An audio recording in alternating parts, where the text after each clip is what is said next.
Now students, we have MCQ number 4 इसमें बोलते हैं a string is stretched by two equal and opposite forces of 10 Newton each. The tension in the string is. ये MCQ students आपके पास बहुत important है और काफी students इसको सॉल्व करने में मिस्टेक करते हैं। पहले तो बता दूं कि इसका आपके पास जो आंसर है वो है 10 न्यूटन। अब स्टूडेंट इस स्टेटमेंट को समझने की कोशिश करें। आपको बोल रहे हैं आपके पास एक स्ट्रिंग है, एक तार है, उसके ऊपर टू फोर्सेज लगे, दोनों एंड्स के ऊपर फोर्सेज लगे, दोनों ऑपोजिट डायरेक्शन में, और दोनों का मैग्नीट्यूड क्या है, इक्वल है। यहाँ पर भी 10 न्यूटन की फोर्स और यहाँ पर भी 10 न्यूटन की फोर्स। अब आपको बोलते हैं कि इस पॉइंट के ऊपर, इस तार के ऊपर कितनी टेंशन फोर्स लग रही है स्टूडेंट्स। तो सिंपली आप इसको अगर सॉल्व करना चाहते हैं तो हम इसको सॉल्व करेंगे टेंशन वाले ही फॉर्मूला से, क्योंकि इसमें पूछिए टेंशन। तो आप अगर नोट करें तो हमने एटवर्ड मशीन वाला लेक्चर सॉल्व किया है। तो यहाँ पर मैं लिंक दे रहा हूँ, आप ये लेक्चर देख सकते हैं स्टूडेंट्स। तो एटवर्ड मशीन के बीच में हमने टेंशन वाला भी फार्मूला सॉल्व किया और एक्सेलरेशन वाला। तो अगर आप टेंशन वाले फार्मूले को स्टूडेंट्स देखें तो यहाँ पे आपके पास है T is equal to 2m1 m2 divide by m1 plus m2 into g। ये आपके पास इक्वेशन नंबर 1 है। अब यहाँ पर आप नोट करें, इस टेंशन जो आपके पास एटवर्ड मशीन है, आपके पास एक एंड और दूसरे एंड पर मासेस अटैच हैं, लाजिम बात है इसके ऊपर फोर्सेस लग रहे हैं। तो दोनों एंड पर जो फोर्स लग रही है वो कितनी है, 10 न्यूटन, और यहाँ पर जो फोर्स लग रही है वो किसके बराबर है, W के, मतलब वेट के।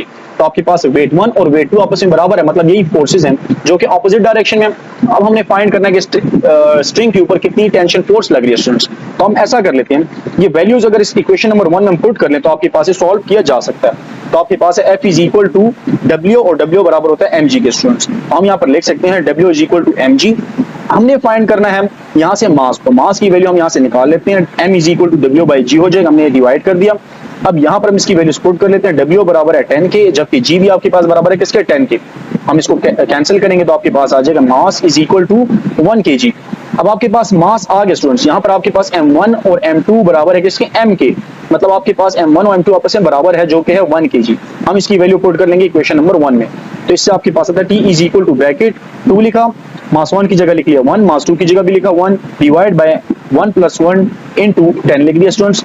हम इसको अगर सॉल्व करें, मल्टीप्लाई करें तो आपके पास ऊपर भी 2 आ जाएगा, नीचे भी 2, मल्टीप्लाई बाय 10 लिख दिया, 2 से कैंसिल हो जाएगा तो आपके पास आ जाएगा 1, फिर ब्रैकेट आपने क्लोज की और बाहर आपके पास आ गया 10, और आप इससे मल्टीप्लाई करें तो आपके पास आ जाएगा 10 न्यूटन। तो इस लिहाज से स्टूडेंट्स आपके पास जो वैल्यू आती है वो है 10 न्यूटन टेंशन फोर्स यहाँ पर इसके ऊपर अप्लाई हो रही है स्टूडेंट्स। तो ये आपके पास एग्जैक्ट आंसर है।